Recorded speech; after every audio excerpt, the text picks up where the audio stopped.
What's up, everybody, and welcome to another episode of Wrestling with Johners. So this is our big celebration episode, our 50th episode. Yes, we've been going for about 7 or 8 months now, and we finally hit our 50th episode.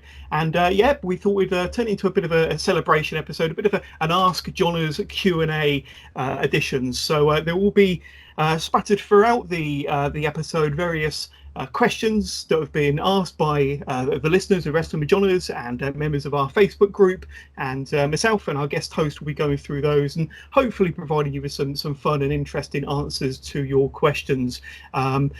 We do have a guest host, as I've just alluded to. We've got Dan. Now, Dan has been on the podcast before, Dan Grantham. So welcome, Dan, and thanks for helping us out with the podcast again this week. No, great. Thanks for the invite, John. It's great to be on board, and looking forward to the video edition as well this week. That's right. So we are recording a bit of a video chat that will help YouTube and kind of help the YouTube product and hopefully push the content out a little bit further on YouTube. But primarily this is and always will be the podcast, the Wrestling Johners podcast. So we can't wait to get stuck into this week's episode. But before we do, just the usual plugs. Of course, if you want to reach out to us on Twitter, you can do. Just go onto Twitter. Twitter handle is withjohners_pod. Of course, we're on Instagram as well. We update that on a daily basis. Instagram.com/wrestlingwithjohners. And of course, I mentioned it earlier, our ever popular Facebook group. Just go onto Facebook and search Wrestling with Johners and ask to be part of that group. I know Dan, the Facebook group is quite entertaining, always informative, and always fun. Like I say, you quite enjoy being part of the Facebook group on a daily basis, don't you? Yeah, you get some great stuff on there. Great to interact, and there's always a few bits and pieces when you might miss a little bit of something, but you can always find out on there. And good bunch. Definitely. Of course, you can reach out to us on all popular podcast platforms, including Apple Podcasts, Google Podcasts, Spotify, Podbean, Spotify, Podcast Addict, and of course YouTube. So we are pretty much on every podcast channel going. So obviously you're listening to us now, but if you do have a more desirable podcast channel or platform that you'd like to reach out to us on or listen to this product, then you can do. And if you're listening, of course, on Apple iTunes, don't forget to leave us a 5-star rating and a review. And of course, if you enjoy listening to Wrestling with Johners, don't forget to like, subscribe, share, and shout about this podcast. This is the only podcast, in my opinion, for all of your weekly NXT, NXT UK, and WWE, and pretty much all-round wrestling needs, in my opinion. So please spread the word, tell your friends and tell your family, and help to grow this podcast so that we can continue to produce quality content to you each and every week. So first of all, back to Dan. Thanks again for being part of this week's episode, and of course the special 50th episode, our celebration episode. Now, recently you've been at quite a memorable event. You was away over the weekend at the Download Festival. So not only were you there for the music and all the fun and entertainment, but you also caught quite a bit of wrestling because, of course, NXT and NXT UK were there for all 3 days. So without giving too much away, tell us a little bit about your experience at Download, whether it be the music or the wrestling, but tell us about your fun and frolics over them 3 days. Yeah, great weekend, Johners. It was the weather wasn't great, very muddy and slippy and sliding. It was quite a battle to get the tent up and keep dry, but the wrestling was great. I think I've kind of caught probably on like 5 or 6 shows ahead now with NXT UK, so I'm gonna have to keep my finger on the lips and go beyond this week's episode. We saw some great dark matches. So Matt Riddle was there, and Adam Cole, Shayna Baszler, Damian Priest. So a lot of these matches were just obviously not recorded, just dark matches with some of the NXT UK talent getting to have a chance to wrestle the NXT guys. And then bands-wise, I mean, I was really there for Tool. Tool, like probably my favourite band.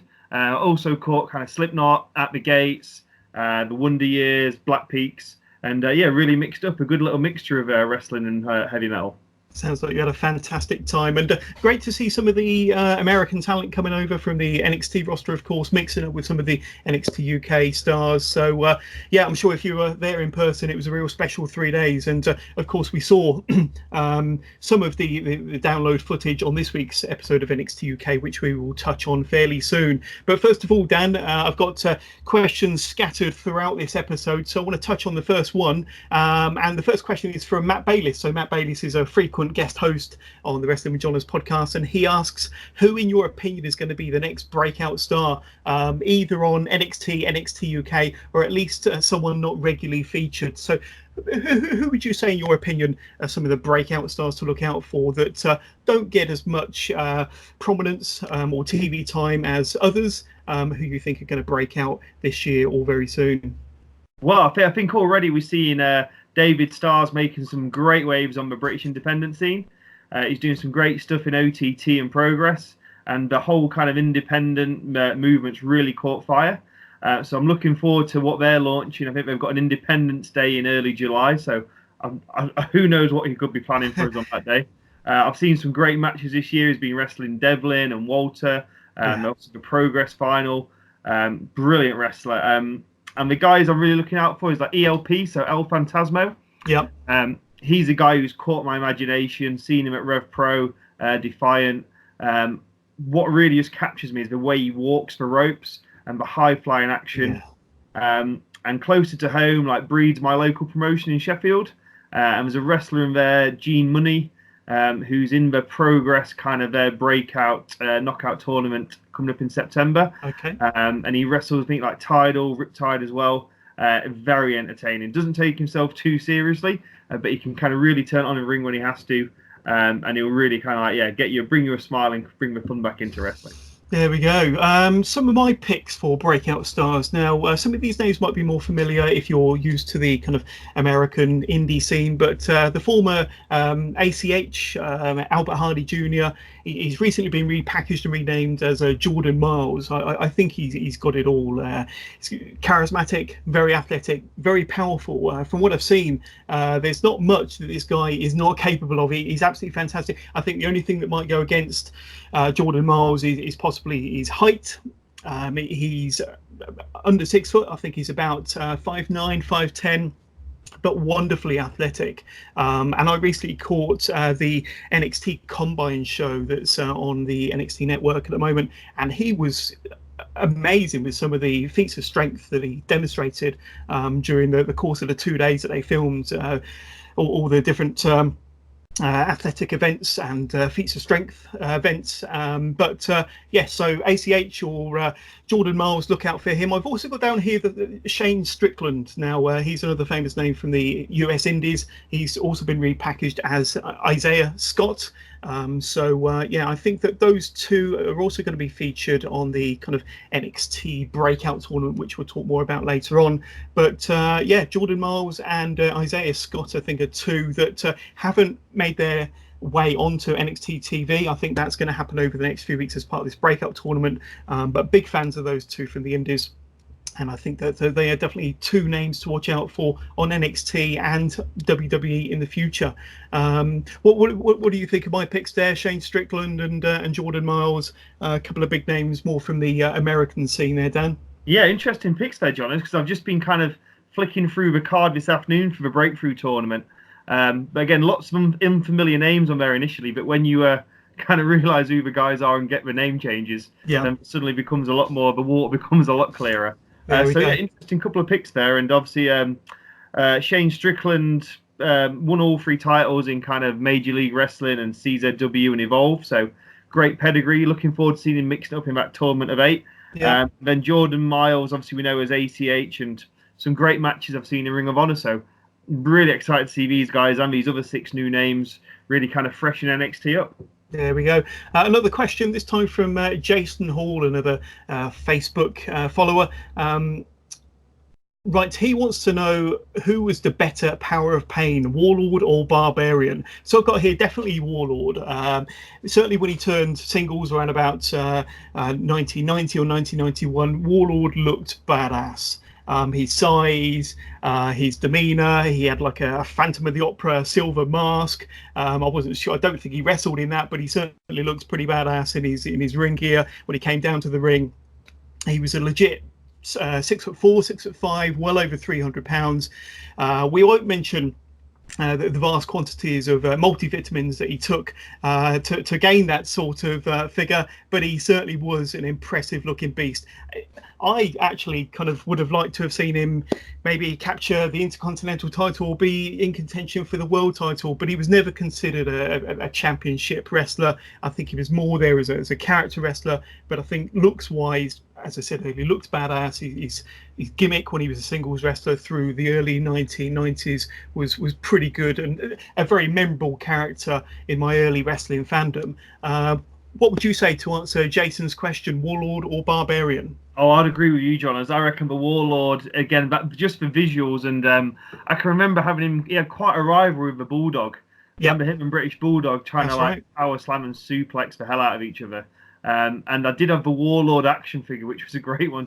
A lot more fun than the Barbarian action figure. Yeah, definitely. And Warlord had a reasonably memorable match with Dave Boy Smith, the British Bulldog, at WrestleMania 7, if I remember rightly. So, yeah, that one certainly sticks out in the memory. But another question, this one from Ashley Clements. What is your favourite match you've seen live this year? So I'll go first with this one. I went to Progress Chapter 86 in March in Birmingham, and I really enjoyed Trent Seven versus Austin Theory. So at the time, I think Austin Theory was the WWN World Champion, and Trent Seven was the Progress Atlas Champion. I think there was a little bit of a tease at the beginning that they were going to put both belts on the line for this match. They ended up putting no belts on the line in this match, but nonetheless it was an excellent match between these two fantastic wrestlers. Now, I've seen Austin Theory wrestle before, and I've seen Trent Seven wrestle a few times before as well, but never together. This was the first time I've seen them wrestle together, and I thoroughly enjoyed this match. I thought it was the match of the night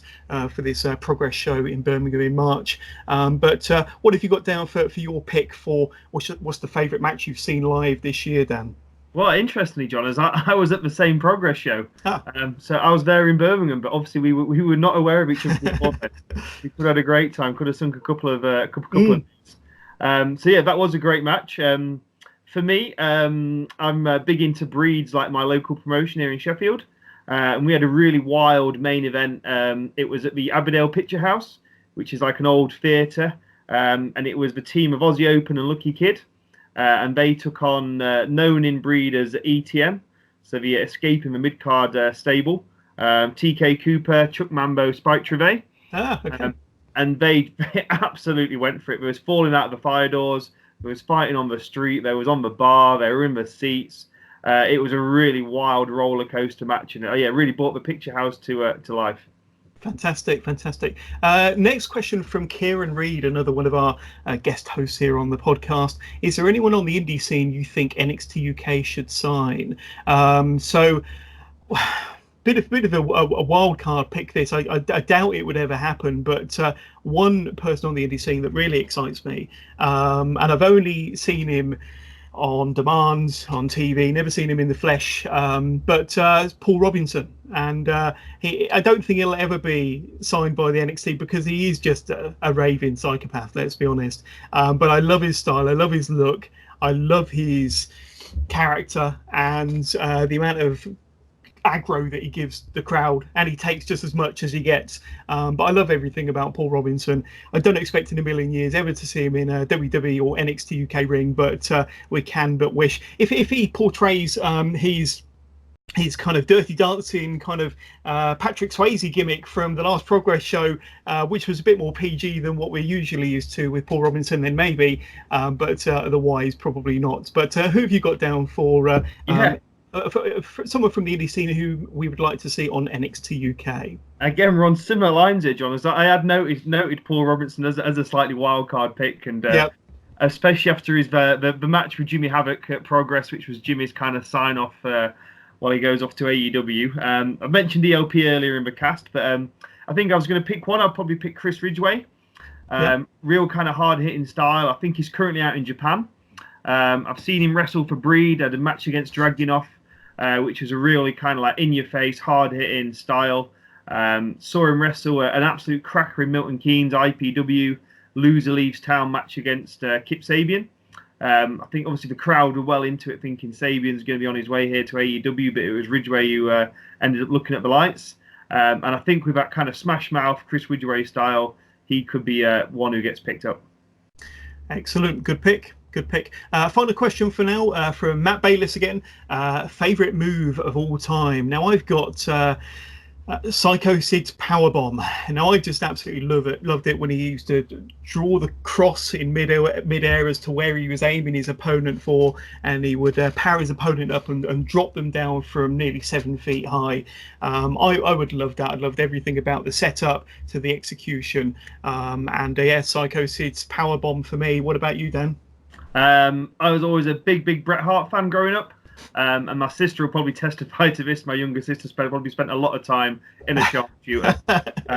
And still every now and again there'll be a few of the lads in the showers after a football match, or a few too many in a scuzzy nightclub in Sheffield. Some will end up in a sharpshooter at some point. Fantastic. So I've got more questions to come a bit later on. Let's tackle NXT UK, shall we? So as I mentioned earlier, this was actually filmed at the Download Festival, so Dan might be able to give us more insight into the happenings. But the show opens with a recap from last week's epic main event featuring the match between British Strong Style and Imperium, and the shock appearance from the mystery masked attacker who turned out to be former Sanity member Alexander Wolf. With the referee distracted on the outside, Wolf brought an end to the match with a Liger bomb on Tyler Bate, allowing Bartel to cover for the win for his team. And with that, we have a fourth member of Imperium, with Alexander Wolf joining Bartel, Eichner, and of course the WWE UK champion Walter, completing the lineup to possibly the most dominant force on NXT UK right now. So what are your thoughts on what went down last week, first of all, Dan? How has this changed the landscape to NXT UK? Yeah, I think it's given it a nice...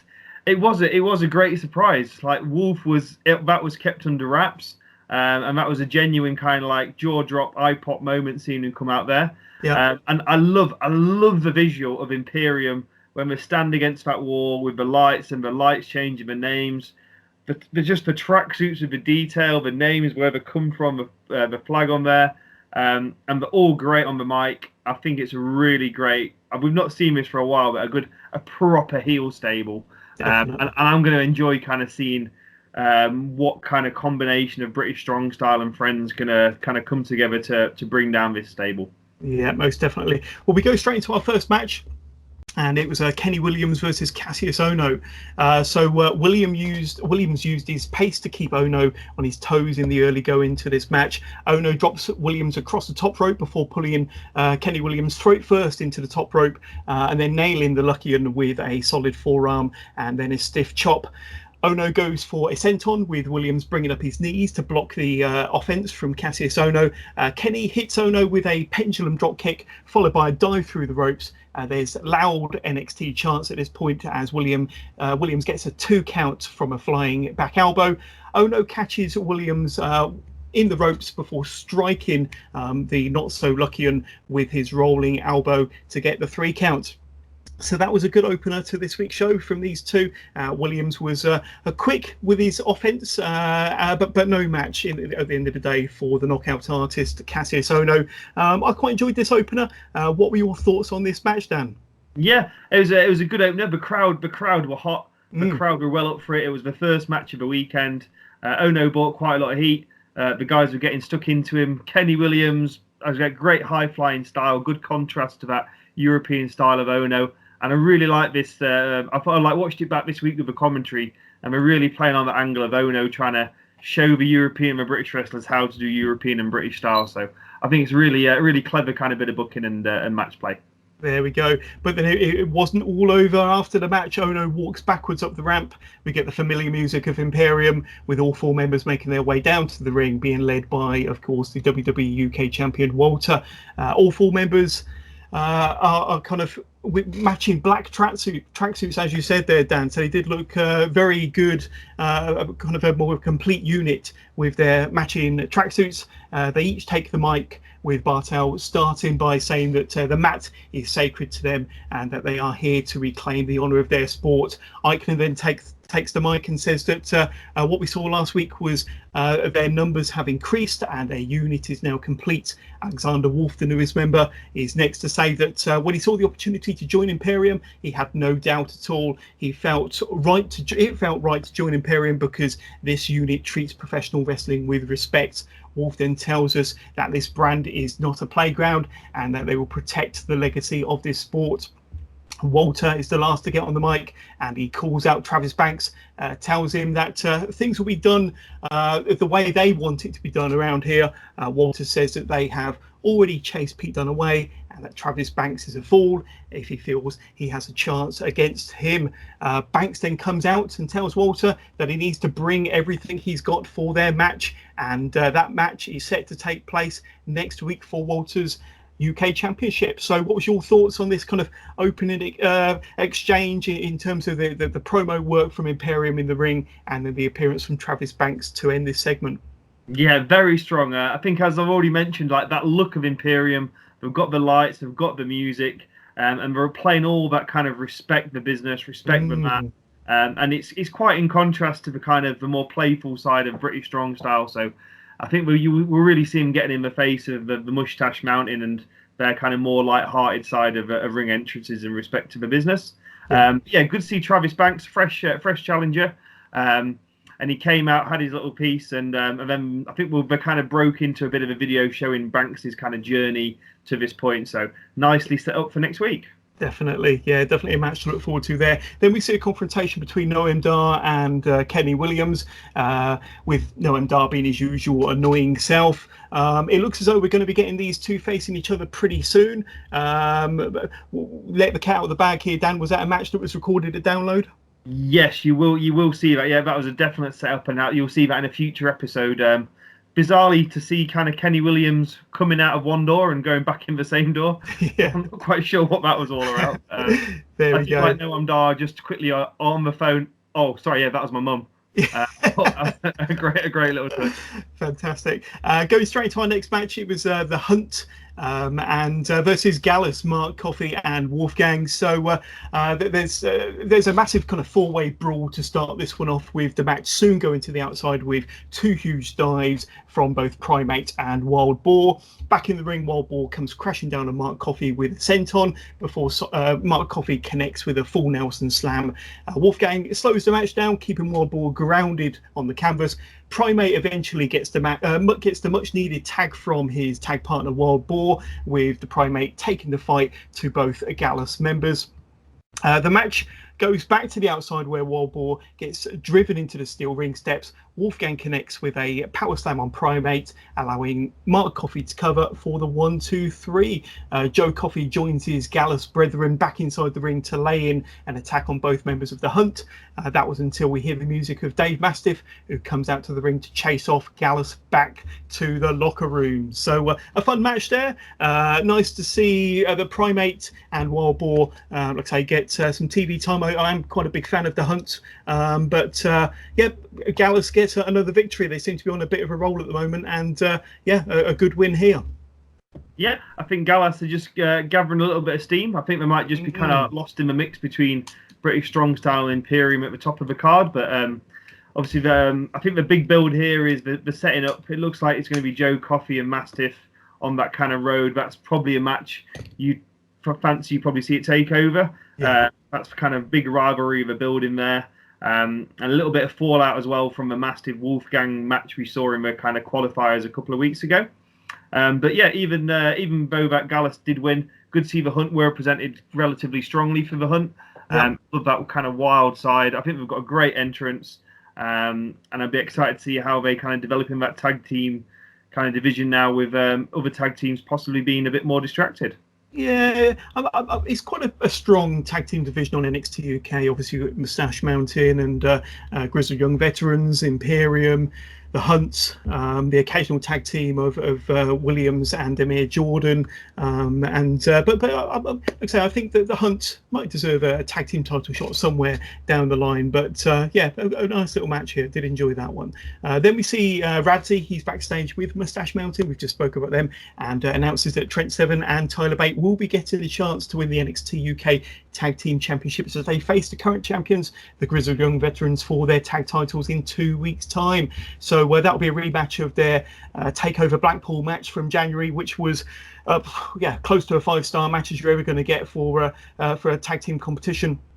Love that match, and I'm sure that their match in 2 weeks' time will be just as good. So that's a match to put in your diary and look out for. Then we go to the main event of this week's NXT UK, and it was a battle royal pitting the majority, if not all, of the women on the NXT UK roster.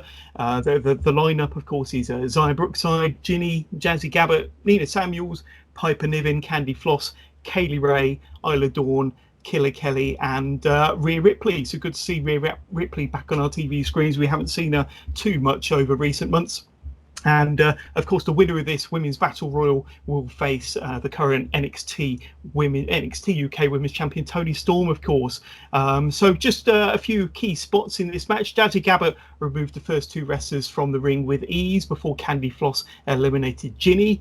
Piper Niven and Zaya Brooks teamed up to eliminate Jazzy Gabbert, to the loud approval of the download fans. Gabbert stays close to hand to kind of. I think I mentioned earlier that Candy Floss eliminated Ginny. Do you have down who actually eliminated Ginny? Was it? I think it was Candy Floss or Zaya Brookside. Zaya Brookside, yeah, Zaya Brookside. That's right. There took care of Gabbert, and then Ginny came in for trying to get a pound of flesh and. That's right. Over the shoulder. Gotcha. Rhea Ripley, of course, uses brute force to eliminate Killer Kelly. The final 3 in this battle royal came down to Piper Niven, Rhea Ripley, and Zaya Brookside. Then, from out of nowhere, Zaya Brookside eliminates both Niven and Ripley. And just as everyone celebrates, thinking that Zaya was the winner, Kaylee Ray re-enters the ring after being knocked through the ropes to the outside earlier on in the match. Only to throw Zaya Brookside over the top rope to win the battle royal, and it will be Kaylee Ray that will be going on to face Toni Storm for the NXT UK Women's Championship. So a good battle royal, but you tend to see this quite a bit where the eventual winner kind of either sneaks through the ropes or gets knocked through the middle ropes, not necessarily over the top rope, and kind of sits it out until there's just one more person with their back turned and then tumbles them over the top rope. But you were there in person. What did you think of this match? What did you think of the ending as well? Yeah, I enjoyed it. It was I think we all got mugged with the Kaylee Ray going through the middle rope. I think depending on obviously where you were sat within or stood within the tent. Yeah. I mean, like me and the guys we were with, we just kind of looked around at each other like, wow, we just completely forgot about Kaylee Ray, and it did get a big pop when she climbed back in. I think it was probably quite a heavy Scottish contingent on one side of the arena who were more than happy to see that.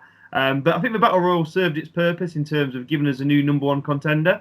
So again, on that road to takeover, I think we'll probably see Storm and Kaylee Ray developing that rivalry. But even better for me is the Piper Niven and Rhea Ripley rivalry. Yeah. I think we're seeing the two kind of the 2 big guns of the women's division go head to head there, and then this continuing Jazzy Gabbert versus the kind of collection of the smaller wrestlers. So we've got the Zaya Brooksides and the Candy Flosses all trying to chop down the big giant of the women's division. Yeah, there we go. So personally, I didn't have a problem with the ending. I think most of us are big fans of Kaylee Ray because we know that she's an excellent wrestler, possibly the best at the moment, with the exception of Toni Storm. I think it possibly sets up a match between Kaylee Ray and Toni Storm at NXT UK Takeover Cardiff. So I think that's possibly the big NXT UK Women's Championship match that they're targeting, providing they can kind of last until the end of August. I think that's almost a dead cert to be the Women's Championship match there. But good episode of NXT UK. And I think one thing that really stands out, and you would know firsthand, but the atmosphere, the noise, the amusing chants from the download audience was a bit different to what you'd usually see at a wrestling event or an NXT UK taping. There was some quite amusing goings on from the fans, certainly for what we saw this past Wednesday, Dan. But I'm sure you weren't involved in any of the Larry chants, were you? Oh, I was very surprised. I didn't want to like bring any bad language on this podcast, John. Oh no. It's going to be shown before the watershed, but yeah, some of the chanting directed at Jazzy Gabbett in particular was very entertaining. And anyone who's watched NXT, he does to do any lip reading or spell out what some of the chanting, what was going on. But it was all whipped up. Like obviously, the ring announcers and the guys, they know the fans in that tent are going to be. A lot of the guys have been on the sesh, for want of a better word, and well lubricated, and that certainly kind of shone through in the atmosphere. Definitely looking forward to seeing the next couple of weeks worth of footage from the Download Festival. But let's move on to a couple more questions, shall we? So we got a question here from Finishing Move Limited, and they've asked, I'd love to hear your predictions for the impact of AEW on the WWE in the next 12 months. So with this one, I've got quite a lengthy response to Finishing Move Limited. I really hope that it does give the WWE more than anything a bit of a kick up the backside, to be honest with you, and I hope that it kind of motivates them to pick up the game and for them to hopefully start utilising their talent a little bit better, or kind of better than they have done over recent years. I'd like to see the WWE produce maybe a slightly more edgier product to cater for kind of a wider variety of fans, to be honest with you, not just its PG audience. Like I said, I'd like it to get a little bit more edgier. And just kind of one idea is that why not have maybe the second and third hour of Raw, maybe just the third hour of Raw, be slightly different to the first hour or two, and have the second or the third hour of Raw a bit more edgy, a bit more PG-13, very similar to back in the Attitude Era, where you had Monday Night Raw, and then the second hour was Raw is War. So it would be kind of, although the Attitude Era was kind of edgy throughout, at least it would kind of pick up a little bit to more of a PG-13 sort of product in its second and third hour, and they could possibly do the same thing for SmackDown as well, to be honest with you. But I also hope that the Fox deal, which kicks in October, and hopefully this prompts the WWE to produce a more sports-based product, maybe something with a bit more kind of reality in their storylines, and to get rid of the kind of the silliness that occurs every so often, and for them to kind of treat their audience with a little bit more respect. But the other AEW impact, in my opinion, would be that many more names, many more WWE talent, as we've seen very recently, are being signed to long-term contracts to keep them away from AEW. However, that's still not a guarantee that they're going to be used anymore or any differently to how they have been used presently. It's kind of a difficult question to kind of answer all in one go, but overall, I hope that the biggest impact is that AEW, makes the WWE and all wrestling companies stronger and better for having them around. What would you say to this one, Dan? Yeah, I mean, in all honesty, we could probably do a whole podcast just on this question, John. True. But yeah, I agree wholeheartedly. I'd like the big impact just to give WWE a big kick up the jacksie. I think you've got more options now for superstars as well, so I think that's a massive positive in terms of the guys have got different options where to go now, and I think we'll probably see a few flip-flopping between both of the brands as we go along. And yeah, bringing that kind of passive fan, those guys who maybe were kind of Attitude Era fans. There'd be a lot of lapsed wrestling fans now who won't be aware of like the indie scene and just kind of cruise along with what's on TV. So this might bring a few of these guys back into it. Definitely. Another question this time from Ash Crawford. What's your favourite promotion or show? Which ones did you watch? Which ones don't you watch that you would like to? So what's your favourite promotions or show? So I've got here that I loved watching the original ECW. I'm old enough to remember when we didn't have DVDs and we didn't have Blu-ray and we didn't have on-demand services, but we would get our footage via a VHS and usually through a tape trader, whether it be from the States or by other means. There were some quite good UK tape traders around the 90s, early 90s, and I loved getting those VHS tapes come through the post with all the latest ECW TV happenings, and absolutely loved ECW back in the day. I followed it from its early years, 92, 93, all the way through the 90s, and it was still my favourite wrestling promotion of all time, to be honest with you, in terms of, we spoke earlier about being edgy and being realistic and being hardcore, and ECW was all of that and then some. Currently, I'd like to watch more MLW, to be honest with you. I just don't have the time to kind of watch it. I know that it's out there, I know that it's accessible, but with work commitments, family commitments, it's just really, really hard to fit it all in with so much great wrestling action that you could potentially watch if you could sit in front of the telly for 24 hours a day. But certainly going back to my original point, ECW for back in the day, and if I could, I'd love to watch a bit more MLW. How about yourself, Dan? Yeah, again, I would bring back ECW. I've got a stack of VHS tapes in the living room which drive everyone bananas, but even over on the network, they're going nowhere. All the Sabus and the Tazes, the Dudley Boys, the Sandmans, the Rhinos, even when you have the Jerichos, Benoits, all getting their kind of break in ECW. At the moment, probably I watch a lot of Breed, which is my local promotion. Catch all the Progress shows I can on demand. The one I'd probably really like to go and watch is OTT over in Ireland. Yeah. They have some great cards. I've seen they've got WrestleRama coming up. It might be this weekend, the weekend after. And oh my word, the card for that is obscene. Me and a few of my mates have a little look through it last week, and I was like, wow, some of the stuff what's coming on here is absolutely unmissable, and desperately trying to kind of work myself around, can I find an excuse to go to Ireland? But I think the cards, I'm just looking at the card now, you've got Walter versus David Starr on there, Haskins and Thatcher, and then you've got the Club Tropicana versus the Rapture. It just goes on and on. Looks like a great card. I'd love to really go and see OTT in action. Yeah, no, I have to echo your sentiments. So I'd love to go and see OTT. That's certainly one that's going to be on my bucket list. Some good choices there. Another question, another one from Matt Bayliss. Who would you most like to interview on your podcast, realistic or fantasy? So I'd love to interview some of the wrestlers and personalities from kind of my favorite kind of time growing up as a wrestling fan, kind of the early to mid 90s.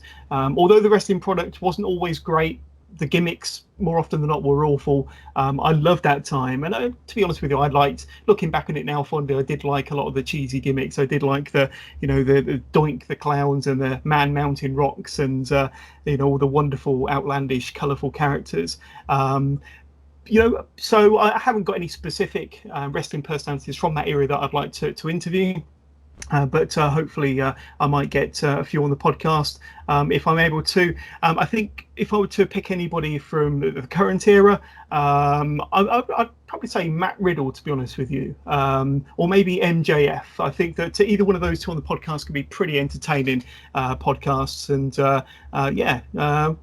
who would you like to see me interview, or who would you like to see interviewed on the Wrestling with Johners podcast, Dan? I'd probably go for one of the kind of the second generation stars. So I've got a couple in mind who are guys who probably lived through their kind of fathers and family being in the wrestling business, to kind of flexing over a couple of generations possibly. So the ones that would leap to mind would be the Goldust, kind of his stories from his childhood with his with Dusty being on the road, and obviously Goldust had a great career. He's kind of gone through all the new generation into the Attitude Era to the Ruthless Aggression and then still being really relevant now. Yeah. Or another one would probably be the Bray Wyatt, Mike Rotunda, obviously growing up being the son of IRS and going through that journey of Husky Harris and that awful NXT to reinventing himself as Bray Wyatt, and then seemingly these vignettes we've seen recently reinventing himself again. So I think you'd have so much material to go through those two. There we go. I better start sending out their messages, seeing if they want to come on board. Another question, this time from Jason Hall. Create a faction from past and present. 2 from the current era, 2 from the past. All promotions allowed. So, Dan, give us your picks on this faction that Jason wants us to build. Yes, I've spent a lot of time thinking about this today. It's been a lot of ink spilled and a lot of candles burning, but I think I dropped on my two from the past. I'll bring the Macho Man together with DDP. So bury the hatchet from their WCW rivalry. 2 really wild, outlandish characters who could brawl all over an arena.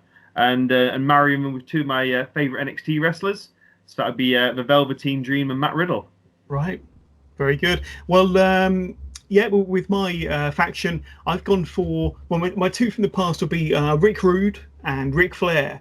And like I say, Rick Rude just had a great look, a great gimmick, fantastic promo on the mic, yeah, just loved the way that he kind of gave it to the fans, and he was pretty good in the ring as well. Ric Flair, we all know, 16-time world champion.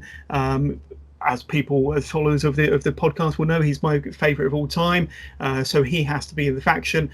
The two from the current era, the first name might be a little bit out there, but I've gone for Bobby Roode or Robert Roode.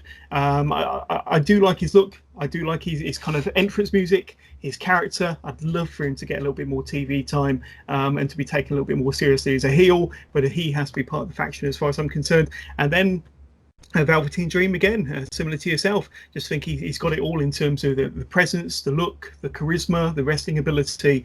So I think the four of these should be a pretty decent faction out there in Fantasyland. But yeah, a couple of good factions there, Dan. Excellent. Yeah, I can imagine you'd have your faction there, John. They'd all be wearing gowns as well. Yeah. That's great look. All coming down together, giving a big woo on the stage, turning together. Oh, that's right. The incarnation of a horseman. Yeah. Did you have a faction name for your foursome, Dan? I dropped on Macho American Strong Style. Full of Mass would be the name. You could shift Mass T-shirts and Mass hats in great production. There we go. A lovely natural rivalry with any other Strong Style names. There we go. Final question for now. Another one from Matt Bayliss. If you were a wrestler, what would be your gimmick?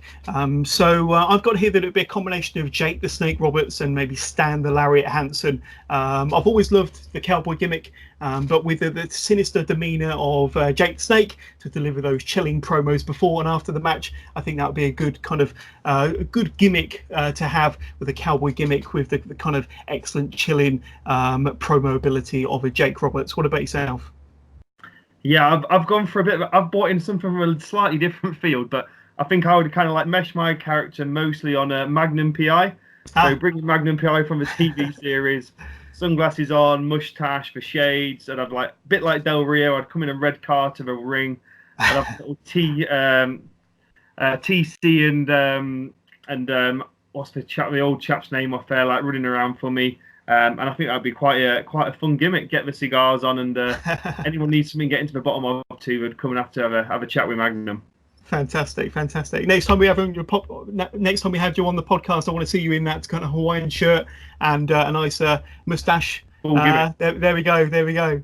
Let's have a look at this week's NXT, shall we, Dan? And this week's NXT starts the way every NXT episode should start, with the return of the Undisputed Era to the Full Sail crowd, and of course they're led to the ring by the new NXT champion Adam Cole, of course.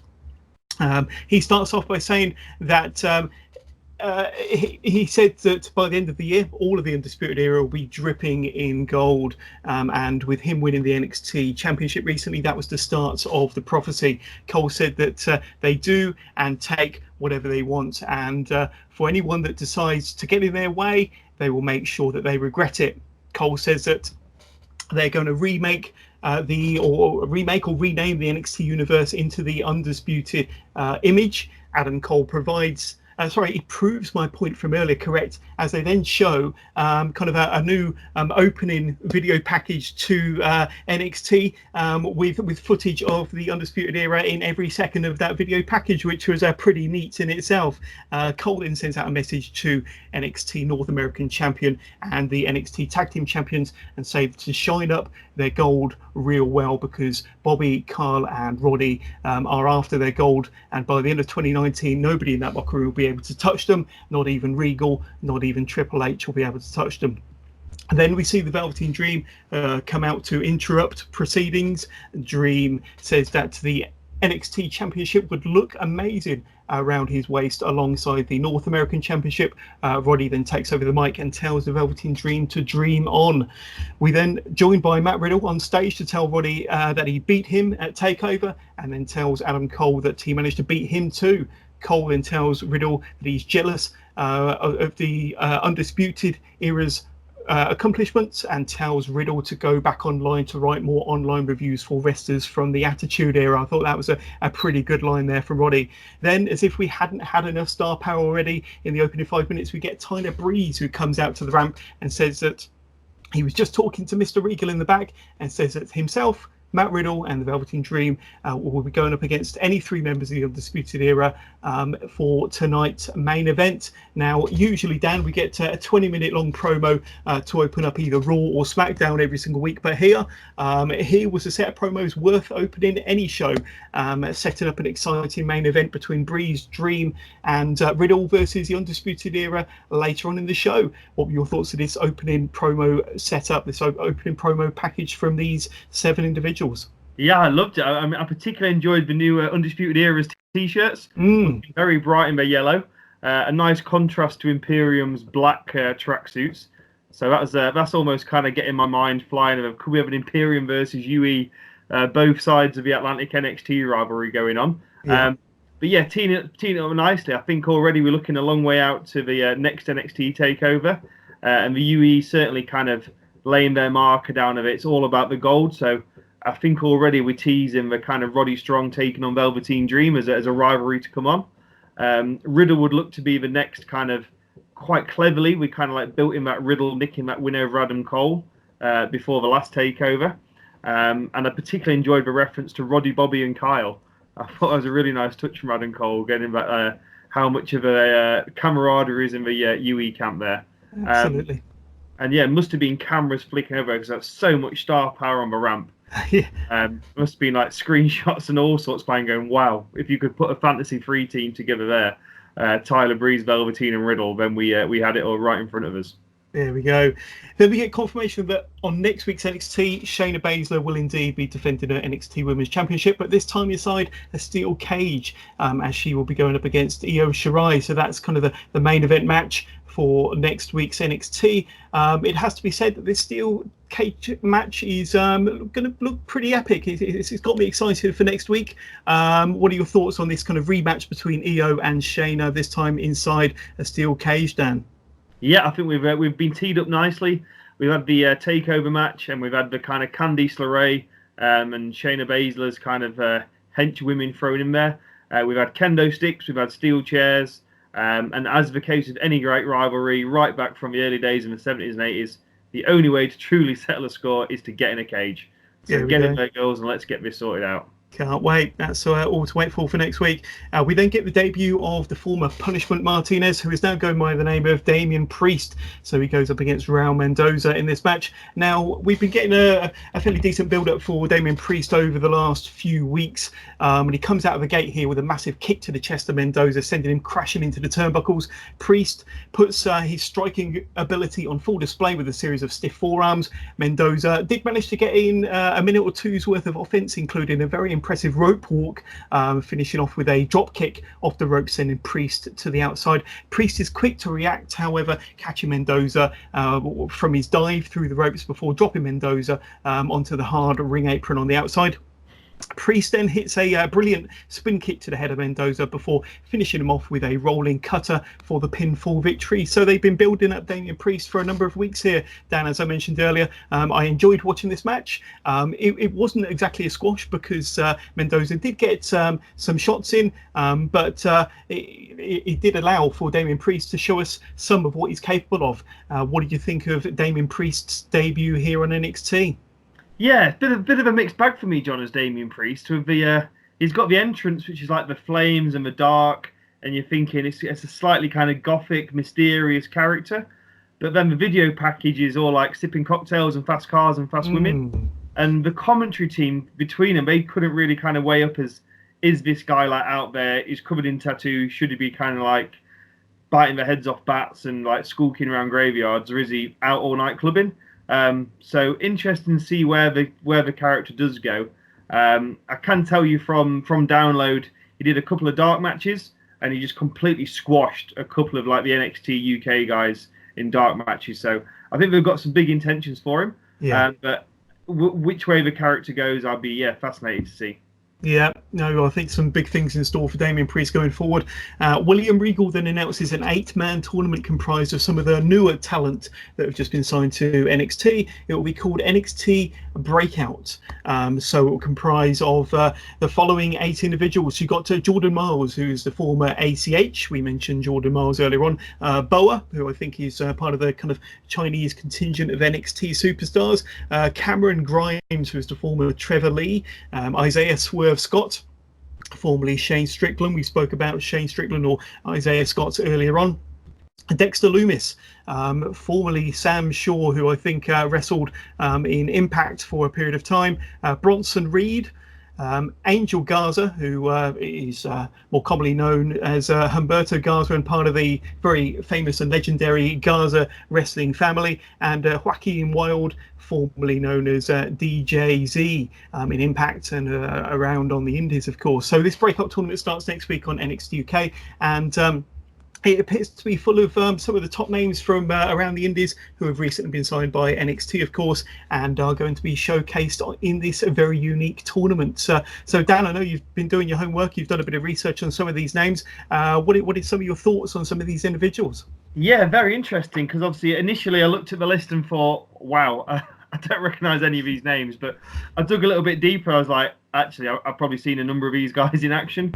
Obviously, I think Cameron Grimes, Trevor Lee, saw him at Super Strong Style. Trained by the Hardy Boys, former Impact and PWG champion. Expecting big things from him. Boa, I think, has been around the scene quite a bit. I had to kind of like do a little bit of kind of back reading, but he's done a lot of NXT house shows and the dark matches. He's tagged with Heavy Machinery against the UE. He's got wins against Kona Reeves and Marcel Bartel. So I think he could go deep in the tournament. And DJZ, again, a Progress favourite. I think he's got a great gimmick with the kind of IB for party and the horn going off in the background. But who knows what his new character could be. So exactly, it's going to be fascinating few weeks, seeing if we like these characters. And Bronson Reed, that guy looks like a unit. Ozzilla, I think he's kind of almost known as his nickname. And yeah, let's see who comes out on top and see who I want to get behind. So the opening brackets, we got Dexter Loomis versus Bronson Reed, so that should be quite an interesting match there. Isaiah Swerve Scott versus Cameron Grimes. So I was quite surprised to see these two fairly big names from the Indies, of course, formerly Shane Strickland and Trevor Lee, kind of paired off with one another in the opening round brackets here, but that should be a good match when we see that. Angel Garza versus Joaquin Wilde. Another good match there, of course, and Jordan Miles versus Boa. So it'll be interesting to see who progresses from that first round lineup. Like I say, and if you're not familiar with some of these names, like I say, there are many ways you can go out and check some of the work on YouTube from some of these wrestlers or the various places that they've wrestled. But I was able to catch the NXT Combine last week, which is available on the NXT network, where many of these names were competing, of course. And not only was it quite an impressive watch anyway, it did put on full display the amazing athletic ability and the strength that many of these newer names bring to the table. So if you want to be more familiar with some of the names that we've mentioned as part of this breakout tournament, go and watch the NXT Combine on the WWE Network. Our next match is Tainara Conte versus Xia Li. So Xia Li outfought Tainara here in a fun 5-minute match, following a brutal spin kick to the side of Conte's head. And she pinned her 1, 2, 3. I thought it was an impressive display here from Xia Li, who we've not seen too much of on NXT since she signed a couple of years ago. But a short and sweet match, possibly just a match to put over Xia Li and give her a little bit more TV time. What was your thought of this match between Tainara Conte and Xia Li? Yeah, I think it was just, as you said there, John, just kind of short and sharp with Xia Li. We saw her in the Royal Rumble. We've not seen a lot of her since on NXT, so they've kind of been keeping her bubbling warm, I guess. I think from the last few weeks, we know Mia Yim's going to be next in line for the title shot, so they expect to see Mia Yim taking on the winner of Baszler and Io Shirai. And then we just got that kind of other picture now, like that kind of what's the kind of second, third women's rivalry. So looks like we can expect to see Xia Li maybe taking on Bianca Belair next, Candice LeRae. So yeah, see who comes up next. There we go. And then on to our main event of NXT. And of course, as announced earlier on, it's the Velveteen Dream, Matt Riddle and Tyler Breeze versus 3 members of the Undisputed Era. And of course, it was Adam Cole, Bobby Fish and Roderick Strong in this match, with Kyle O'Reilly sitting out. So Riddle got the first 2 count of the match after a pair of gut wrench slams on Roddy Strong. It's great to see Fish and O'Reilly looking fit and well and fully recovered after the battering they both took TakeOver 25. I still feel for O'Reilly's poor back after the match. Tyler Breeze gets tagged in and drops the NXT champion with a very precise drop kick before tagging out to Matt Riddle, who goes to work on Adam Cole with a ripcord knee strike, a running forearm in the corner, and an exploder suplex, followed by a Broton, only for Bobby Fish to come in to break up the offense. Adam Cole reverses a suplex into a backstabber on Matt Riddle. That was pretty impressive. Roddy gets a 2 count from a back suplex. Fish gets a 2 count of his own on Riddle from a snap suplex. And this match was 100 miles an hour. Fantastic match from beginning to end. Even Tyler Breeze got a close near fall on Bobby Fish with a beautiful, I think he calls it the beauty shot, leg lariat, and until Roddy Strong pulls Bobby Fish out of the ring to save the match. The match starts to break down at this point. Tyler Breeze is full of momentum, but the Velveteen Dream makes a blind tagging himself into the match. Cole puts himself up onto the ring apron, super kicking Matt Riddle off the ring apron and to the floor. Then Tyler Breeze and Dream do a double super kick to Adam Cole, sending him off, flying off into the floor. Strong then comes back into the ring as the legal man, so he must have got a tag somewhere before this exchange, knocking Breeze into Dream, sending Dream out of the ring. Roddy then drops the Velveteen Dream with a suplex backbreaker, covers and gets the pinfall for his team. So he may have got the pinfall on Breeze there, my apologies. This show comes to an end with all 4 members of the Undisputed Era standing victorious on the stage as Riddle, Dream and Breeze look on rather dismayed and frustrated. This was a really fun match. As I said earlier, super fast paced, with the team in the moment looking very strong by the end of the match. I loved this match and thought it was another really fun episode of NXT overall. But I'd love to know your thoughts on this main event 6-man tag, Dan. Yeah, great, really good fun. A bit of a dream match, kind of out of nowhere. Yep. Kind of turning on NXT, I thought it was going to be like just for UE having a bit of a parade and Adam Cole on the shoulders. I didn't think we'd get into quite the kind of meaty action so far.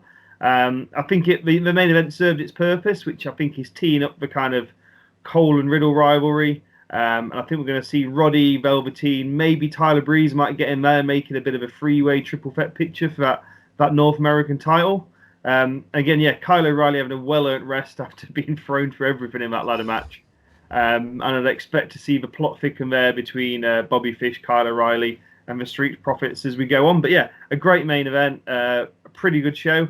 But it was, again, as is NXT, it's an hour, it's action-packed, it's wall to wall, it's all killer, no filler, and yeah, leaves you ready for next week and looking forward for more. There we go. So let's answer some more questions, shall we? So we've got one here from Ashley Clements. Which championship bout has been your favourite over the years? So I'll go first on this one. I think like most fans, I've always been a big fan of the old WWF Winged Eagle World Title bout that I think Hulk Hogan was the first to wear around about 87, 88. And I think it kind of hung around for about 10 years. Before it's replaced by a kind of the big eagled belt, which I think was Stone Cold, one of Stone Cold's first bouts before he had the smoking skull belt. But I did like the original WWF Winged Eagle belt. Nowadays, however, I think it has to be the WWE UK Championship bout. Absolutely love that one. I think if you compare that to any other WWE Championship bouts at the moment, that one is head and shoulders above the best in terms of looking kind of a classy championship bout. But yeah, I liked those 2 championship bouts in particular. What about yourself, Dan? Yeah, I mean, I think just from the division it represented, I'd go for the hardcore title. I'll take you back in the Attitude Era when we had the Crash Hollies running around. We had the Headbangers chasing Crash Holly for all sorts of playgrounds. The WrestleMania 2000, I think it was, the whatever it was, 20-man, 15-minute match at WrestleMania. I just love that 24/7 concept, and I've been really happy to see like R-Truth and Jinder Mahal, Drake Maverick kind of bring a bit of that fun back to that last hour of Raw. And we've even got some like great little YouTube clips through the week now. Every now and again, we'll get a YouTube notification. Something else has kicked off on a plane. Someone's got rolled up in a taxi. Someone's on a golf course. So yeah, for me, the hardcore title more based on the roster it represented, maybe than the aesthetics of the belt. Yeah, good choice. Next question from Ashley. Once again, one dream match to happen in NXT, NXT UK, and Progress. So, do you want to kick this one off, Dan? Yeah, I've just meshed these all together, John. As I've gone for a big match all together. I'm take a bit of all three of those brands. So I'll throw at you a War Games match, and I'll give you the British Strong Style with Dave Mastiff joining them to make a foursome. I'll put them against the Undisputed Era from NXT, and then from Progress, I'm taking the Do Not Resuscitate stable. The guys who've been trying to take out the more established Progress stars. So Do Not Resuscitate, Trivet, Mambo, Pastor Believer, and Drew Parker. I think that would be a hell of a War Games match. Very good, very good. For myself, I've got a dream match for NXT. Well, I say NXT, it's a little bit of a cheat actually. I've got Adam Cole versus Pete Dunne for the NXT Championship. I think that would be a pretty awesome match. I don't think that those two have met in one-on-one competition on NXT, but of course a little bit of a cheat, as I said, because Pete Dunne usually wrestles on NXT UK. For NXT UK, a bit of a dream match. I'd love to see the Grizzled Young Veterans defend their championships against Marcel Bartel and Fabian Eichner. I think that would be a fantastic match if ever it were to happen.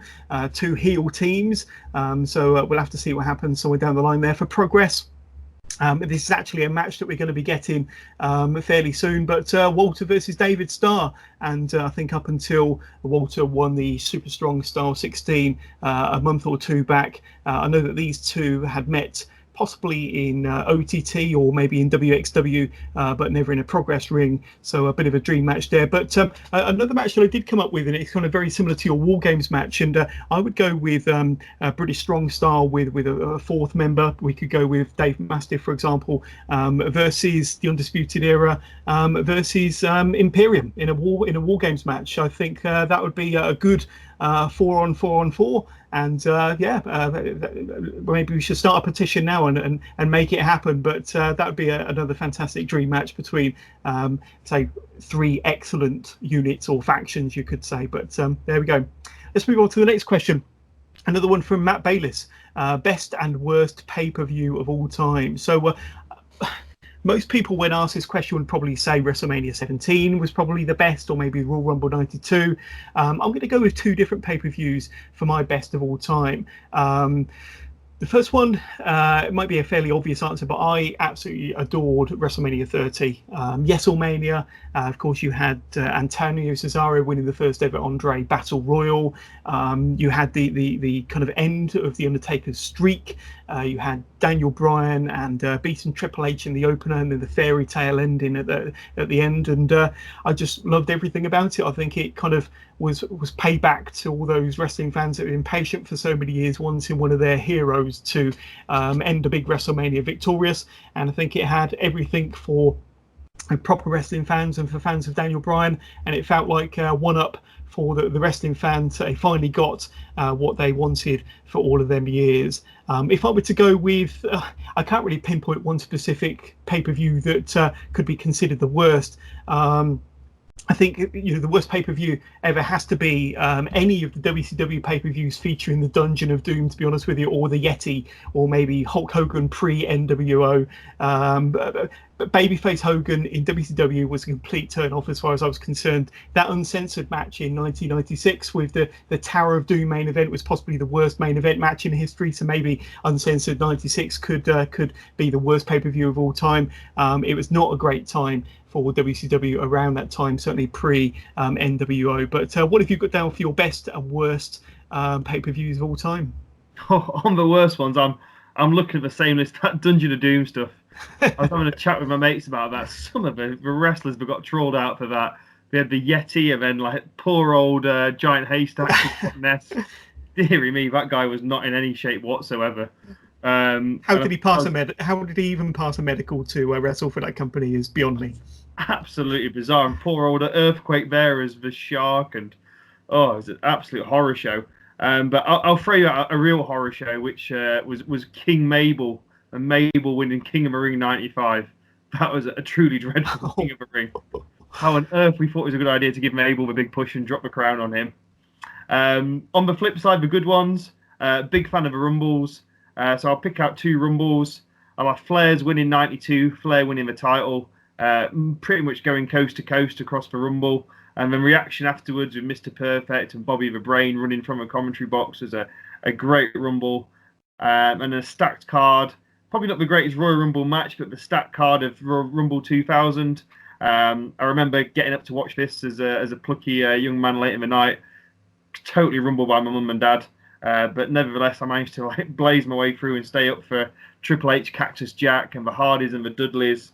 The APA just totally ripped the New Age Outlaws to pieces. And then we had the Rumble match itself with a Rock Big Show kind of drawn finish. There we go. There was another pay-per-view that I had as a bit of an honourable mention for good pay-per-view, and I don't know whether you've ever caught it, but it was an In Your House from July 1997. It was In Your House Canadian Stampede. And the thing about the In Your House pay-per-views is they were short and sweet. I think that by design they're only meant to be 2 hours long. But you had matches like the Great Suzaki versus Taka Michinoku for the WWF Light Heavyweight Championship, and that was outstanding. It was on a par with the cruiserweight action you were getting on WCW, but possibly one of the best Light Heavyweight Championship matches in WWF history at the time.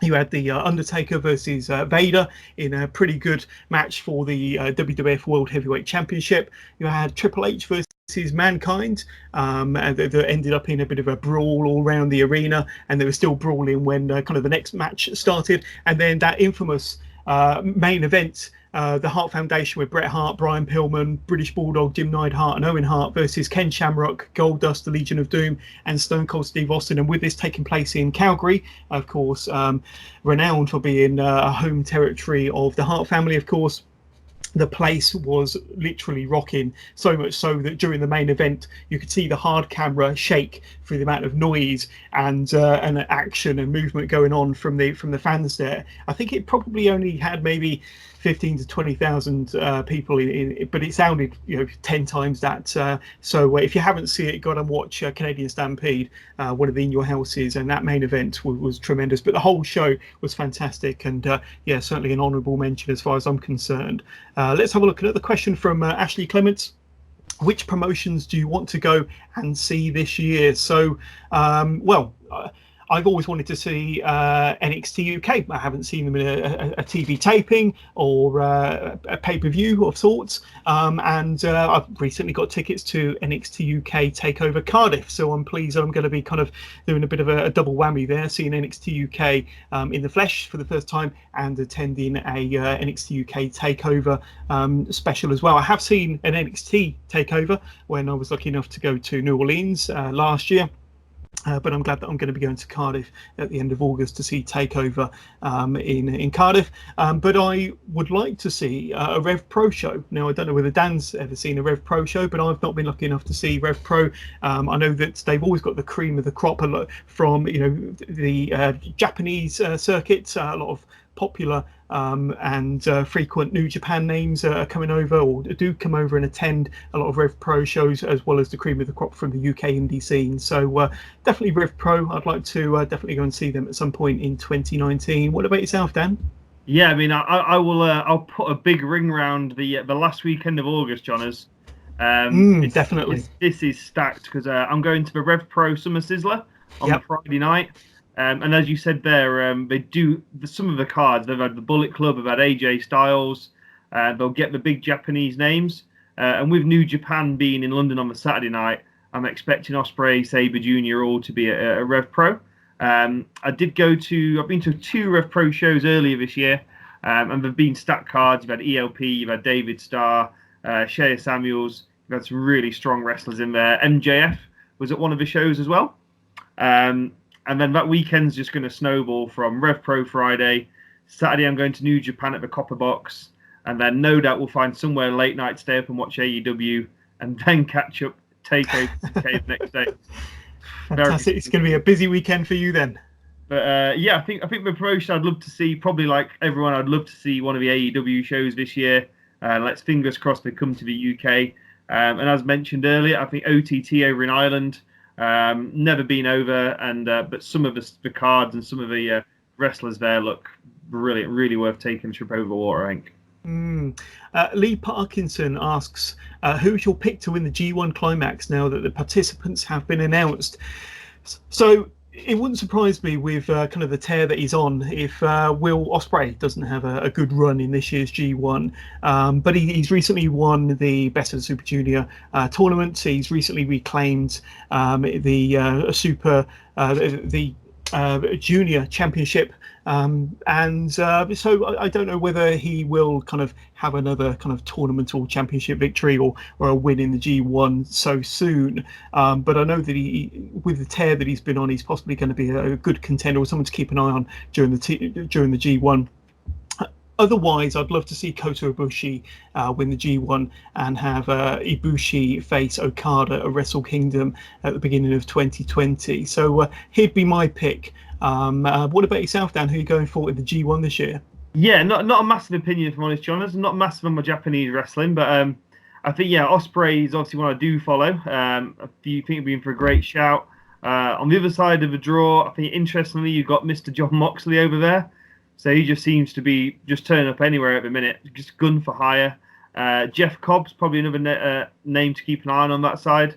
And then you've got the returning Kenta. So, I mean, yeah, he's so much to keep up with, but need to get more into my Japanese wrestling. And, yeah, let's see who comes on top and look forward to Wrestle Kingdom.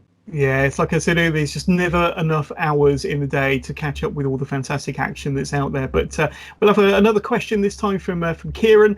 Who is better, Devlin or Finn? So referring to Jordan Devlin or Finn Balor there. So I honestly think that Devlin is one of the most improved and most diverse wrestlers in the world right now, Dan, to be honest with you. He's improved in every area of his game, and has had amazing matches in OTT, Progress, NXT UK over the last couple of years.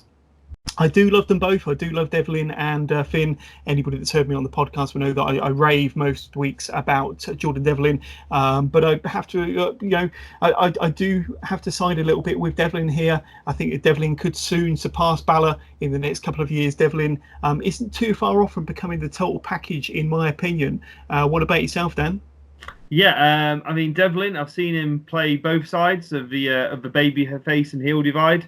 In Ireland, he plays that kind of the import killer character great. So takes on all the biggest dogs coming to Ireland, then he flips it and becomes the killer import when he comes over this side of the seas. I think obviously the match they had together at TakeOver Blackpool was, again, a match no one was expecting, thrown at us with a couple of seconds' notice. I think we have to respect kind of Balor's background and Prince Devitt and all he's done in Japan. And obviously he's got the experience, he's there now, but there's no reason why Devlin can't reach those levels and possibly surpass those levels going forward. Well, we're going to take a break from questions. We've only got a few more to go, but we're going to have a quick look at the Stomping Grounds pay-per-view card that's taking place this coming Sunday, of course.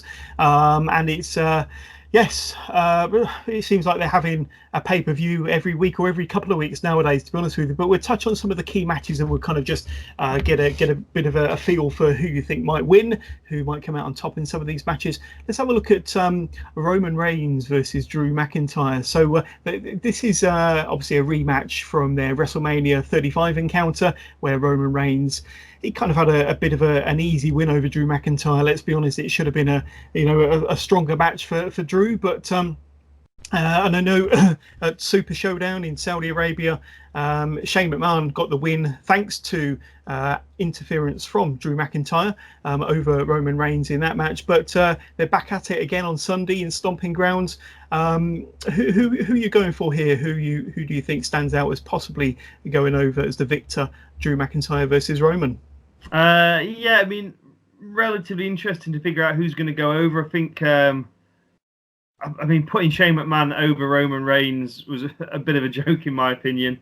But McIntyre seems to be, we've got to be careful we don't bury him. I think he needs to get a big win under his belt. Maybe this could be his time to get the big win. He's looked at the lights at Mania. He's kind of kicked around in this Shane McMahon Elias with a revival. So maybe it's time for Drew to step out the shadows and score a big win over one of the top stars. Here's an interesting match that I'm looking forward to. Now, it's for the SmackDown Tag Team Championships. It's Daniel Bryan and Rowan versus Heavy Machinery. Now, the reason why this match stands out to me is, say, I love Daniel Bryan. I said, how much of a fan I am of his, and how much I adore WrestleMania 30 and everything that he achieved during that fantastic pay-per-view. He's been teaming up with Rowan now for quite a few months. They're the SmackDown Tag Team Champions, but I'm also quite intrigued by Otis and Tucker, and especially Otis Dojovic. I think he's just a barrel of fun, and I think he's popular with the fans. Got an amazing personality, and I think this could be a fun but also fresh match, on Sunday. So, what's your thoughts on this one? Yeah, this could be a little hidden gem here. I think that little kind of blue collar, the working class Heavy Machinery, and I can probably see him coming to the ring, kind of tucking in some chicken drumsticks or half a meatloaf. They'll kind of really play on that kind of. They are not saving the planet, those two. Their footprint and their sustainability policy is not strong. So it's quite a fun rivalry to be had there with Bryan and Rowan. And we've not really seen Heavy Machinery have a real cracker of a big match yet on the main roster. We know what we can do from NXT, so this is a chance, I think, for them to maybe quite slyly and quietly steal the show. Yeah, and I wouldn't be disappointed if Otis and Tucker take the championships on Sunday. But like I say, not the obvious match to be looking out for, but it's certainly one that I'll be watching with interest on Sunday. Then we got the match for the Cruiserweight Championship. So it's a triple threat. Current champion Tony Nese taking on Akira Tozawa and Drew Gulak. So you kind of got three different wrestlers here with three different styles of wrestlers, with Tony Nese, Akira Tozawa and Drew Gulak. Drew Gulak, of course, being more of a technical wrestler, more of a ground-based offense. Tony Nese, he can do a bit of high flying. Akira Tozawa, once again, more the kind of Japanese strong style with some kicks in there. And three very good wrestlers should put on a good match. I'm hoping they're not on the pre-show. That has been confirmed yet. I'm not sure. But what's your thoughts on these three? I mean, if I were to pick any, I'd go for Drew Gulak. I think he'd make a fun cruiserweight champion. But what about yourself, Dan? Yeah, I really like Drew Gulak, especially on 205 Live, where he's like the anti 205 wrestler, if you like. He's not about high flying. He's all about ground and pound on the mat. He's just coming in off that kind of rivalry on NXT with Kushida. So he's kind of come on the wrong end of Kushida's rivalry with the kind of the pin, and then we had the submission match. But yeah, maybe this is his time to shine. Take that Cruiserweight champion, take the 205 in a different direction, and I think we'll probably find Oney Lorcan kind of lurking there, ready to take on the winner. There we go. Samoa Joe, the United States Championship, taking on Ricochet. So Ricochet won a 5-way on this past week's Monday Night Raw. Say Ricochet's been involved in some championship matches since coming up to the main roster. Of course, he's a former North American champion on NXT, but alongside Aleister Black, they did go up against. They were in contention of the SmackDown Tag Team titles at WrestleMania, but this is his first opportunity for singles gold on the main roster. So a bit of a fresh opponent for Samoa Joe here. Good to see Ricochet getting a bit of limelight on a featured match on Stomping Grounds. What's your thoughts on this one? Should be quite a strong match if they're given enough time, of course. Yeah, I mean, this should be like, come on, this should be perfect. We know how good Samoa Joe is against the smaller wrestlers. He's brought out some great matches with Rey Mysterio. We know Ricochet is obscenely talented. Samoa Joe, when he was like X Division in TNA, this is his bag all over. So if Bryan and the Rowan and Heavy Machinery match doesn't steal the show, the Cruiserweight match, this could be a clincher. This could be a really great match. I'm looking forward to that one as well. Dolph Ziggler, and he's had a bit of a resurgence over the last few weeks. and I think he faced Kofi Kingston in Saudi Arabia a couple of weeks ago, and he was only on the triple added into the match because Kevin Owens wouldn't go over to Saudi Arabia. So all the better for Dolph Ziggler, because I think he's put in some good performances recently and some solid promos, and like I say, seems to have had a bit of a resurgence going up against very popular WWE champion Kofi Kingston. I think Kofi Kingston is still riding that crest of a wave since winning the championship at WrestleMania in April, of course. So although a lot of people have kind of got a little bit tired of Dolph Ziggler over the years, like I say, he seems to be back on the up, and I for one am quite looking forward to this match. I know that these two have wrestled each other dozens and dozens of times over the years, but it kind of feels fresh in a funny sort of way, especially with the WWE Championship being on the line. What's your thoughts on this one, Dan? Yeah, again, strong match, one I'm looking forward to. A bit like the Baszler Shirai match we mentioned earlier. If you're going to sort it out, if you're going to finish it in a cage. I think we did think Dolph was maybe just brought back for Super Showdown, but they're kind of sticking with him. Maybe this might be the last match before he sails off into the sunset and does his stand-up tour again. But he's been a great fill-in for kind of that Zayn and Owens kind of ship. So I think it's been another great little spot on the Kofi Kingston wave. And I think the Kofi Kingston battle bus and the momentum will keep carrying him towards SummerSlam. There we go.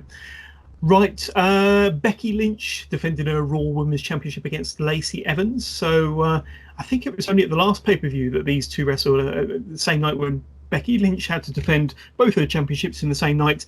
And I know that she faced Lacey Evans, followed by Charlotte, of course. Now, I don't know. I mean, what's your thoughts on Lacey Evans? And do you think that she's likely to take the title away from Becky on Sunday? Yeah, I mean, unlikely. I think she's got a good character. I think she went from NXT to Raw very, very quickly. They obviously saw a particular spat for her with Becky Lynch. I can't see Becky dropping another title so soon when she's still kind of surfing that WrestleMania wave, even though she has dropped the SmackDown title. So I'm pretty much expecting a routine kind of Becky Lynch back on track, big win here. And what I'm sure will be the main event of the night, Seth Rollins versus Baron Corbin, and there's going to be a special guest referee of Baron Corbin's choosing. We saw some shenanigans on Monday with Elias being announced as the referee and then being attacked by Rollins. The same fate was in store for EC3. Fun and games there. I'm sure we'll see a different face in the black and white striped referee's vest on Sunday.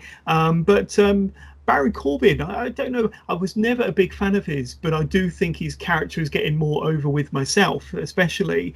I think we could see a title change on Sunday, or quite possibly. I know that the WWE management are very high on Baron Corbin, hence they keep pushing him. But what's your thoughts on this match here? Yeah, I mean, that has been one of the highlights of Raw and SmackDown this week. Has anyone who gets even a mention of getting this referee shirt, Rollins has immediately turned up with a steel chair behind him. So that has been quite a fun. It's almost been like a bit R-Truth at times. Just anyone gets the referee shirt, Rollins pops up, gives him a whack. I can't see him dropping the title at this juncture. I think like Kingston, Rollins will go deep. I think he'll be kind of going towards SummerSlam as the champ.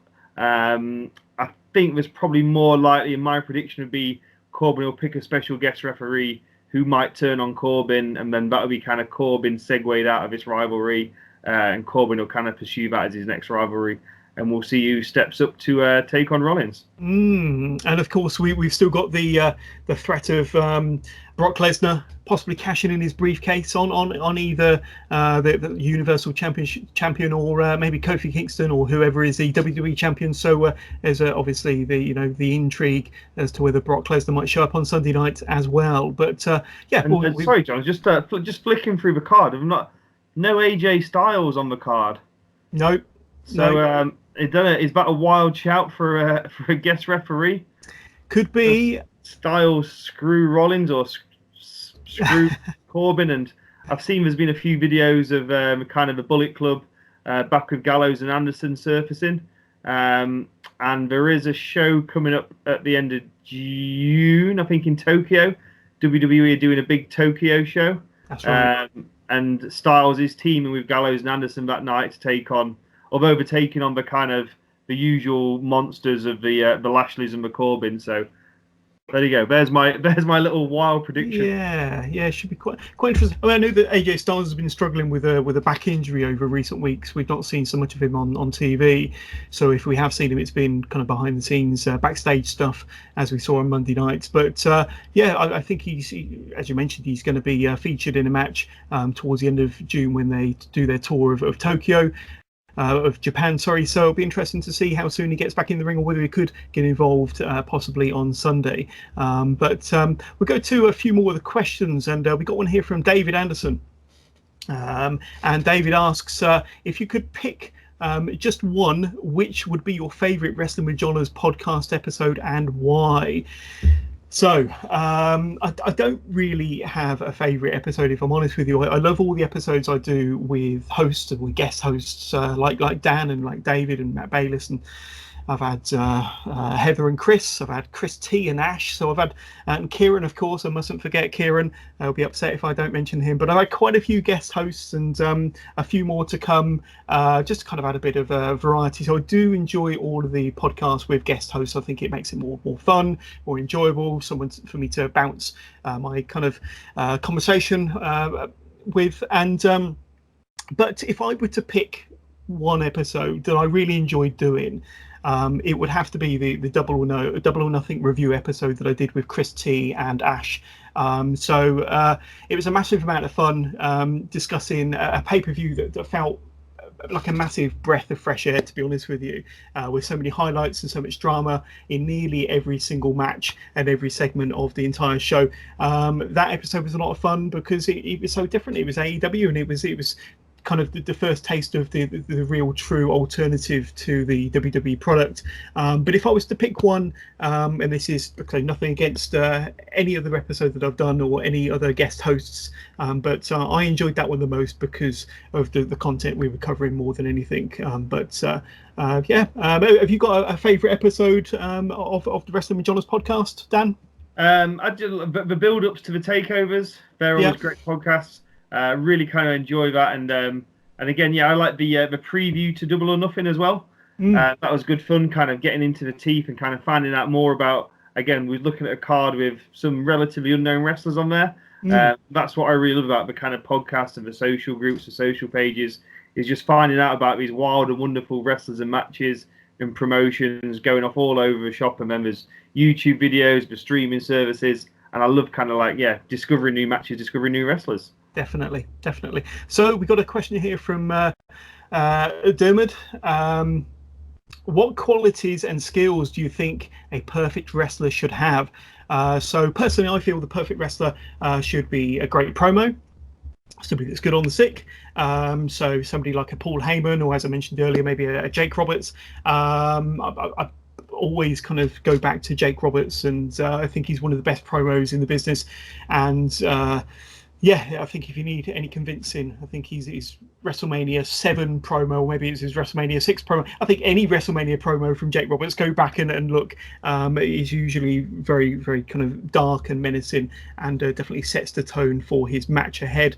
You, of course, need great hair. Now, I'm not one to talk about great hair, but if you saw Tom McGee in that infamous lost match that he had from 30 plus years ago with Bret Hart, you see that guy had tremendous hair. So you need great hair like Tom McGee, in my opinion. You need a great look, a great body, maybe like a Matt Riddle, for example, and a great moustache. I think it's important to have a fantastic moustache, like a Trent Seven or a Tyler Bate, or maybe like a Magnum TA from the classic NWA, WCW years. You need to be an excellent technical wrestler, in my opinion, maybe like a Bret Hart. So there you have kind of a combination of Jake Roberts, Tom McGee, Matt Riddle, Bret Hart, and Magnum TA to make your perfect wrestler. What would be the combination of your perfect wrestler, Dan? I'll just add a little bit onto yours, John, because you've covered so many bases there, some great aspects. But you need to have a great chop, someone like a Ric Flair or like Walter, something what looks like genuinely like it's going to break you in half. And I think you have to have a finisher which no one kind of escapes from. I think for a long time, the Undertaker Tombstone, the Shawn Michaels super kick was something no one kicked out of. And I'd add on there, but you need to have a great submission, something which is going to kind of really get the crowd out, oohing and ahhing, and going back to the old days where you had like maybe the $1 Million Dream and the old like the arms tapping down. I think that's the keys. There we go. So between your perfect makeup of wrestler and mine, I think we've got a world beater there, Dan, definitely. We got one final question. So this is from Alex Bourne, and Alex asks, who would be your Mount Rushmore of wrestling? So I've left this one till last because I think this is always kind of a good conversation around a pint in a pub. Who would be your kind of Mount Rushmore of wrestling? And I'll go with mine first. Combination of kind of all my favorite wrestlers throughout the years, but I'd go with Vader. Now Vader, one of the original kind of athletic big men, and of course he was renowned for his matches over in Japan and what he did in WCW and winning the World Championship there several times. But at the point, he was kind of my favorite wrestler purely because of what he could do as a big wrestler. The loose cannon, Brian Pillman, would also be up there on the Mount Rushmore as well. Like I say, I liked him as Flying Brian. I loved him even more as the loose cannon. That gimmick, the character just seemed so real. And was it a shoot? Was it a work? I think, to be honest with you, he worked everybody in the business. Eric Bischoff, Paul Heyman, Vince McMahon. Nobody knew what was the real Brian Pillman. Only he knew, and that was what's so good about that gimmick and about that personality. Stone Cold Steve Austin, of course. He was the wrestler that kind of set the wrestling world alight. He was the one, in my opinion, that really brought the Attitude Era to its full potential. And Stone Cold's got to be up there. And finally, this might be a bit of a surprise, but Pete Dunne. Pete Dunne, for everything that he's accomplished at such a young age, his kind of transformation into this bruiserweight character, what he's done for British wrestling over the last 2 or 3 years, and what he's done, what he's accomplished within WWE as part of the NXT UK or even the NXT brand itself. I think he should be very, very proud of what he's achieved. And I think he's only 24, 25. I know that when I've seen him a few times wrestle in person, every time the pop that he gets when he comes out has blown the roof off the place. The last time I saw him was in Birmingham, that surprise dark match, Pete Dunne versus Bino, the match that Jim told us not to talk about. Sorry, Jim. But when he came out, honestly, the place just went ballistic, and I'll always remember that reaction. But not just that, but because of what he's accomplished and what he's done for British wrestling, I think he's got to be up there on my Mount Rushmore of wrestling. What about yourself, Dan? Yeah, I mean, that's really interesting. Like the reception Pete Dunne gets is absolutely monstrous. We watched a Future Shock event after the For Love of Wrestling kind of convention in Liverpool. And he came out as a mystery entrant in the Royal Rumble, and the place was absolutely unglued. Yeah, roof really blazed off.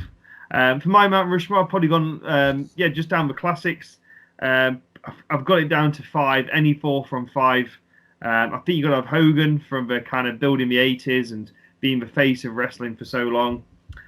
Flair, brilliant wrestler Flair. One of a 16-time world champion, both WF and WCW.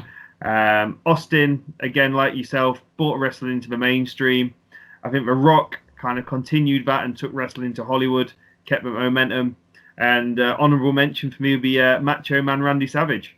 And again, probably the first great match, WrestleMania 3 against Steamboat, and keeping that character rolling, reinventing himself again in WCW. Take your pick from those 5. Brilliant, yeah.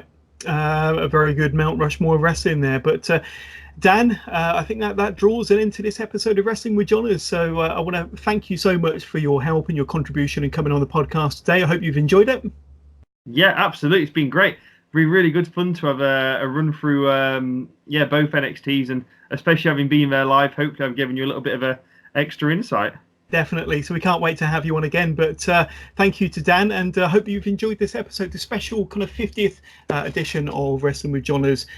So if you did enjoy the episode, please don't forget to hit like, hit subscribe, and share and shout about this podcast. Tell your friends and tell your family, like I always tell you, and keep listen to the Wrestling with Johners podcast, of course, for all of your weekly NXT, NXT UK, and WWE wrestling updates.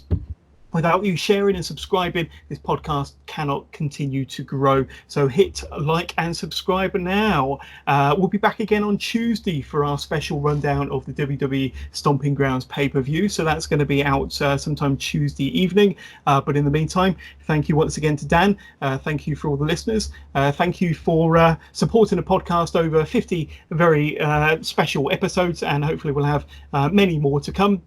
In the meantime, thank you very much. Take care and speak to you all soon.